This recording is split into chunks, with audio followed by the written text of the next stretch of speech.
ആദ്യത്തെ ചോദ്യം അസൂയപ്പെടരുത് എന്നും ആരോട് ഇരിപ്പാൻ ആഗ്രഹിക്കുകയും അരുത് എന്നുമാണ് പറഞ്ഞിട്ടുള്ളത്. ഉത്തരം ദുഷ്ടന്മാരോട്. ചോദ്യം ആരുടെ അധരമാണ് വേണ്ടാതെന്നും പറയുന്നത്? ഉത്തരം ദുഷ്ടന്മാരുടെ. ചോദ്യം എന്തുകൊണ്ടാണ് ഭവനം പണിയുന്നത്? ഉത്തരം ജ്ഞാനം. ചോദ്യം എന്തുകൊണ്ടാണ് ഭവനം സ്ഥിരമായി വരുന്നത്? ഉത്തരം വിവേകം.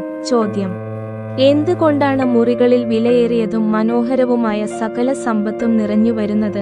ഉത്തരം പരിജ്ഞാനം. ചോദ്യം എങ്ങനെയുള്ള പുരുഷനാണ് ബലവാനാകുന്നത്? ഉത്തരം ജ്ഞാനിയായ. ചോദ്യം ആരുടെ ബഹുത്വത്തിലാണ് രക്ഷയുള്ളത്? ഉത്തരം മന്ത്രിമാരുടെ. ചോദ്യം ജ്ഞാനം ആർക്കാണ് അത്യുന്നതമായിരിക്കുന്നത്? ഉത്തരം ഭോഷന്. ചോദ്യം ആരാണ് പട്ടണവാതിൽക്കൽ വായു തുറക്കാതിരിക്കുന്നത്? ഉത്തരം ഭോഷൻ. ചോദ്യം ദോഷം ചെയ്യുവാൻ നിരൂപിക്കുന്നവനെ എന്താണ് പറഞ്ഞുവരുന്നത്? ഉത്തരം ദുഷ്കർമ്മി. ചോദ്യം മനുഷ്യർക്കു വെറുപ്പാകുന്നതാര്? ഉത്തരം പരിഹാസി. ചോദ്യം മനുഷ്യന് അവരുടെ എന്തിന് തക്കവണ്ണമാണ് പകരം കൊടുക്കുന്നത്? ഉത്തരം പ്രവൃത്തിക്കു. ചോദ്യം എന്താണ് അണ്ണാക്കിന് മധുരമുള്ളത്? ഉത്തരം തേൻകട്ട.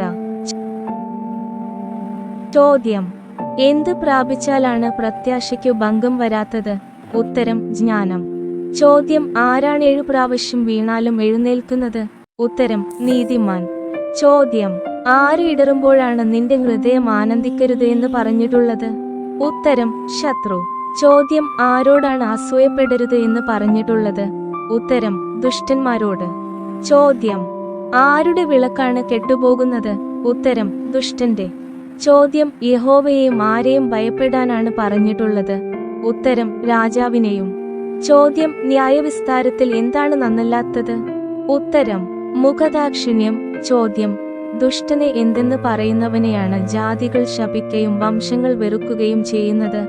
ഉത്തരം നീതിമാൻ. ചോദ്യം ആരെ ശാസിക്കുന്നവർക്കാണ് നന്മ ഉണ്ടാകുന്നത്? ഉത്തരം ദുഷ്ടനെ. ചോദ്യം എന്തു പറയുന്നവനെയാണ് അധരങ്ങൾ ചുംബനം ചെയ്യുന്നത്? ഉത്തരം നേരുള്ള ഉത്തരം. ചോദ്യം കാരണം കൂടാതെ ആർക്ക് വിരോധമായി സാക്ഷി നിൽക്കരുത് എന്നാണ് പറഞ്ഞിട്ടുള്ളത്? ഉത്തരം കൂട്ടുകാരനും.